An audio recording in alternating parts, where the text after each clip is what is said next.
personal side, he is married to Mimi, has one son and 3 daughters.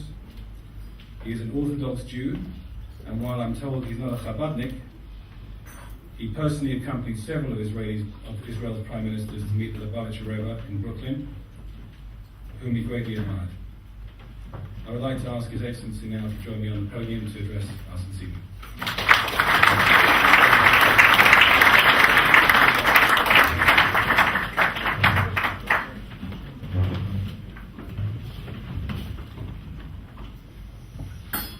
Thank you, Alan. I wish to acknowledge the presence, however brief, of Chief Rabbi, Lord Zax, this good lady. May I say to my cousin, Rabbi Bishop Dodel, I think we share a Noah, a common great-grandfather. Kvod HaRabbanim, all. My very dear absent friend, comrade, and Ruth, our dear Savona. And yes, I would like to turn and say to Henry and Renata Noble, Ahava, love, to see you here this evening. Very good. Ladies and gentlemen all, I had intended to open my remarks this evening on the usual lighter vein with a clever quip and a witty anecdote, but as Alan mentioned, after the tragic, nay, the horrendous news of the attack on children, our children, a Jewish school in Toulouse, leaving 3 Tohorim Ukadoshim dead, gunned down because they are Jews. There is something terribly familiar about this outrage. It seems that in Jewish life there is no simcha without a smashed glass. There's no matzah without maror. There is no Shabbat Nachamu without Shabbat Chazon. And there's never Yom Tov without a Yizkor. My own very first Yom Ha'atzmaut, Independence Day, May the 14th, 1948, shortly after I arrived in Eretz Yisrael 65 years ago, there is, in association with that date, there came the Yom HaZikaron, when we buried our dead. So somehow, it does go together. And I have to tell you that this season of the year has a particular significance for me. You see, it was about this time of the year, yes, 65 years ago, that I left these shores for Eretz Yisrael. I was a lad of almost 18 at the time. I was fired by this inextinguishable Zionist fervor to fight for a Jewish state, but I didn't have the slightest idea of what I was actually letting myself into. I could not comprehend that the initial skirmishes in which our underground militia, the Haganah, was engaged, I could not comprehend that they would so speedily and ferociously escalate into an all-out war of survival, literally of survival, beginning on the night of Friday, May the 14th, 1948, And the British rulers left the country, and I suddenly found myself thrust into the chaotic vortex of making history without even knowing I was doing so. My unit, you see, was composed of an inglorious bucket brigade of some 20 underfed, thirsty, besieged diggers, desperately trying to fortify a narrow sector of Jerusalem's western front by hacking out trenches on a mountainside. Many of you will be familiar with that mountainside because it is where Yad Vashem now stands, overlooking the village of Ein Karem. And our only weapons were a dozen World War I rifles, the Lee Enfield. And rumor had it that Iraqi irregulars were moving into Ein Karem to join up with a Jordanian brigade coming up from Jericho to launch an offensive that very night, and we were supposed to stop them. But none of us had the slightest idea how. For one thing, we were cut off from the outside world. We had no idea what was actually happening. So we persuaded, really cajoled, one of our group, a fellow by the name of Leopold Mahler. He was a violinist and the grandnephew of the composer, Gustav Mahler. We talked him into scouting around to find out whatever he could. And by the time he returned, it was close to midnight, and he came crawling into our trench. He was waving a bottle of wine, and he was shouting, "Yesh li chadashot, I have news." And he told us that David Ben-Gurion had indeed declared independence that afternoon in Tel Aviv, and that the Jewish state would come into being at midnight. And midnight was minutes away. So one of us called out, "Hey Mahler, what's the name of our state?" Mahler stared back at us blankly and he says, "Aneni Yudea, I don't know. I didn't think to ask." Didn't think to ask. "How about Israel?" suggested one. "No," said another. "It'll be called Yehuda. After all, King David's kingdom was Yehuda, Judea." "No way," cried a third. "Zion, Zion, it's an obvious choice."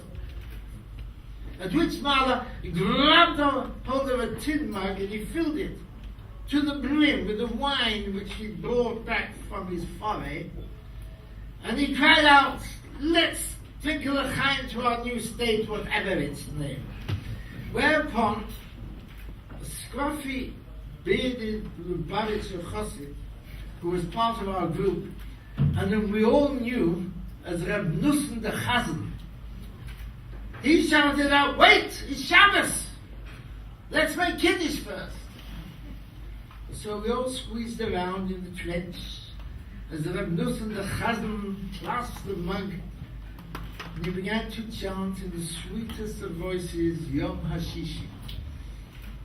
And as he finished the Kiddush, the Kadesh HaShabbat, HaShabbos,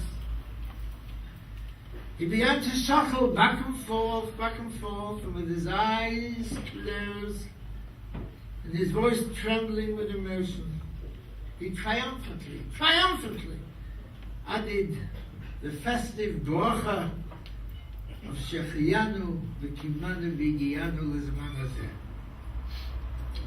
And even as I say that now, I confess unabashedly I choke up.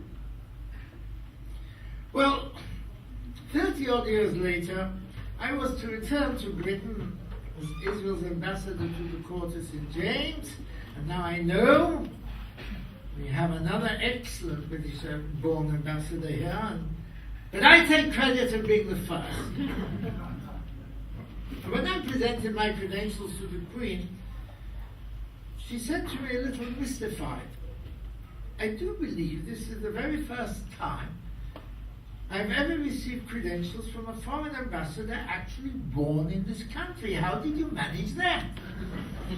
And I, anticipating the question, had rehearsed a rather high-minded reply, and I said, Your Majesty, though physically born in this country, I was given birth spiritually in Jerusalem, from whence my ancestors were exiled by Roman legions 2,000 years ago. Were they really, said he? How unfortunate. And she began to talk about the weather. Now, this was something to behold. Here was I alluding to the mysteries of Jewish history's conundrums, and there was she talking about the weather. What could she possibly know of the dreams of a 17-year-old Jewish boy in post-war Manchester, driven by an irresistible urge to fight the British, to kick them out of the country, and who, 30-odd years later, had returned to the country of his birth, bearing the credentials of the country of his birthright? How could she not be mystified? My dear friends, how can one not be mystified by what is happening today, the great wave of turbulence that is rocking our region of the Middle East, from the Khyber Pass to the Straits of Gibraltar? Ours is indeed a merciless and unforgiving neighborhood, where the promise of an Arab Spring is progressively giving way to an Islamic winter.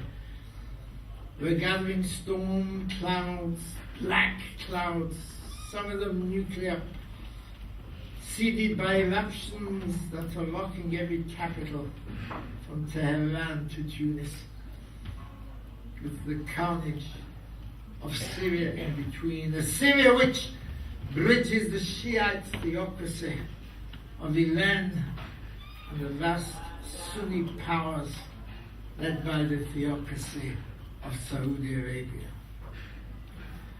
Our doomsday sayers predict the worst for us, anticipating the early vaporization of the Jewish state. Well, as a believing Jew, to them I say, Lo Alman Yisrael, V'lo Yanum, V'lo Yishan Shonei Yisrael. The guardian of Israel shall neither slumber nor sleep. Our enemies shall not pass. Oh, for sure, time and again we've been threatened with destruction, and time and again we floundered and stumbled and been bled, yet time and again,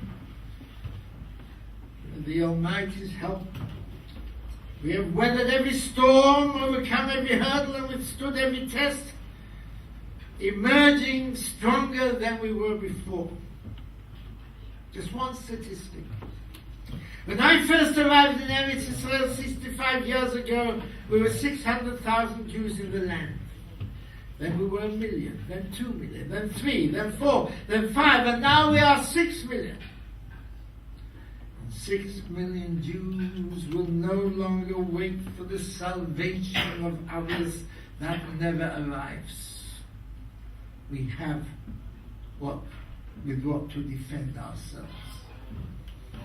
And I was vividly reminded of this but a few weeks ago when I spent an evening with our president, Shimon Peres, with whom I go back a very long time. And as I was leaving his residence,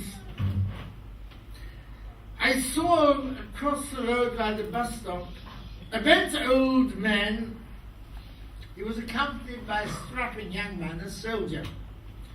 And judging by the familiarity of their behavior, I gathered they were a grandfather and a grandson.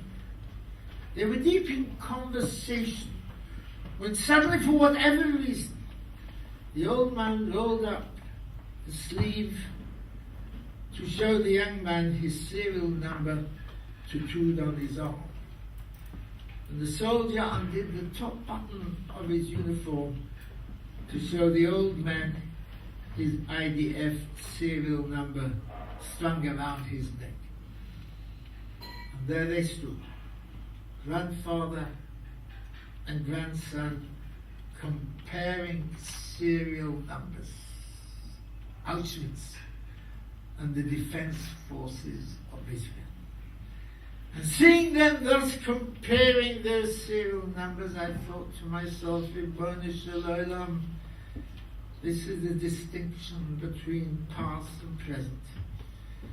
It is a narrative of almost biblical transformation from the darkest pit to the highest peak within the space of hardly 2 generations. A peak which we, the Jewish people, all of us, shall never ever descend again. So for sure, we made our mistakes, and for sure we shall make more mistakes and shall fall short of our own best hopes. But I contend, and hear me well, and for the Jewish state, the alternatives of our age are still heroism or oblivion. Please forgive me the hyperbole. It is a simple truth. It is there for all to see whenever we watch our children and our grandchildren don their uniforms, shoulder their weapons, and bid farewell to their families after their Shabbat leave, traveling off to hazardous places we sometimes know not where. They, those children and grandchildren of ours, belong to a generation which still says, what can we give rather than what can we take? So if you ask me, as everybody asks me, the way things are going, where will this all lead to? My year, what's going to be? Essentially, I have to tell you in all honesty, I don't know. And you know what? We've never known. The essence of all of Judaism, ever since God commanded Abraham to set out for the unknown, has been the capacity to live with the unknown. Britons who have a measure of certainty about their future assuredly find this hard to understand. To understand the capacity of a nation to live with the unknown. However, the entire venture of Israel has been achieved only by jumping into the unknown. In no case, under no circumstance, at no period, to no Israeli Prime Minister has the future been clear and known. So the question remains, how to cope with the unknown. And I have to offer you my own amended version of 10 Commandments, designed to meet the political challenges of our unknowns. 1. When an enemy of our people says he seeks to destroy us, believe him. 2. Be forever ready to face and crush whatever threat looms, whatever the sacrifice. 3. Stand tall in the knowledge that every tyrant in history who has sought our destruction has himself been destroyed. 4. When a Jew anywhere is threatened or attacked, do all in your power to come to his aid. The Lubavitcher Rebbe was an immortal whose leadership sparked a torch of Jewish renewal across all continents, and whose presence was so inspiringly strong it is sustained to this day in the devoted work of thousands of disciples, among them family Vogel, who dedicate their lives to the building of fortresses of Judaism the world over. Wherever Jews are, there you will find an emissary of the Lubavitcher Rebbe reaching out to rekindle the flame of Jewish life. And I choose that phrase deliberately, rekindle the flame, because after the famous Camp David agreements of 1978, Prime Minister Menachem Begin instructed me to call on the Rebbe to brief him of what had occurred there. Meeting Camp David with President Jimmy Carter and Muhammad Anwar el-Sadat of Egypt. And in the course of my session with the Rebbe that lasted well over 4 hours, I took the liberty of asking him what precisely he sought to accomplish by his astonishing worldwide endeavors. And I recall him giving me an encouraging smile and saying, Rabbi Yehuda, let me tell you what I tried to do. Then he added, you are looking at a candle, but what you are really seeing is a mere lump of wax with a thread down its middle. So when do the thread and the wax become a candle? In other words, when do they fulfill the purpose for which they were created? When you put a flame to the thread, and the wax and the thread become a candle. And then the Rebbe's voice morphed into the rhythmic chant of the Talmudic scholar as he went on to say, the wax is the body, and the wick is the soul. Bring the flame of Torah to the soul, the body will fulfill the purpose for which it was created. And that is what I tried to do. To ignite the soul of every Jew and Jewess with the fire of Torah so that they can fulfill the purpose for which he or she was created. And when I rose to bid him farewell, the Rebbe escorted me to the door, and there I asked him, has the Rebbe lit my candle? No, he said. I have given you the match. Only you can light your own candle. I think that metaphor is stunning. Assuredly, it encapsulates much of what this Center of Jewish Life seeks to do day by day through its multiple and imaginative programs, handing out matches to anyone who wishes to ignite one, while providing a socially and amiable atmosphere of Jewish good fellowship to all who enter its portals. The very inspiration of this venture is emblematic of the truth that wherever we Jews have gone in history, whether in agony, in prayer, in hope, in tragedy, or in triumph, we have always followed our own way, deeply involved in the paths of history, but never swallowed up by them, belonging to and greatly involved in world civilization, yet remaining distinct from it, steeped in a heritage which inculcates a pride and a conviction to forever to declare to oneself and to others, Ani Yehudi, I am a Jew.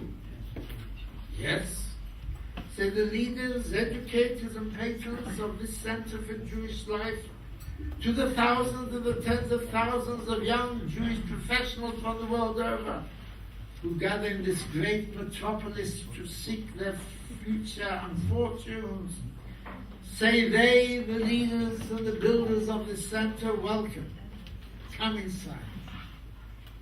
Today I saw for myself early in the day how much the center has to offer socially, culturally, Jewishly, Havat Israel, the love of Israel, without preaching, without sermonizing, without missionarizing, but suggesting and teaching the interested that in place of pop culture there is a Jewish culture. In place of apathy there is Jewish patriotism. In place of anything goes there's a moral compass. In place of instant gratification there is civic responsibility. In place of spurious humanism, Jewish dedication. In place of self-denigration, Jewish honor and glory. And in place of Jewish ignorance, Jewish knowledge and faith. And this above all, this, and the tribute we are paying tonight, albeit in his absence, to a very brave, highly esteemed and generous benefactor of the center of Jewish life, our guest of honor, our dear friend Conrad Morris. It is this that impelled me to journey from Jerusalem to express to you these sentiments. They are sentiments of respect and gratitude for all that you are doing in support of this unique place where so many who cross its threshold leave it with a sensation, often for the very first time in their lives, I am a proud Jew. Thank you.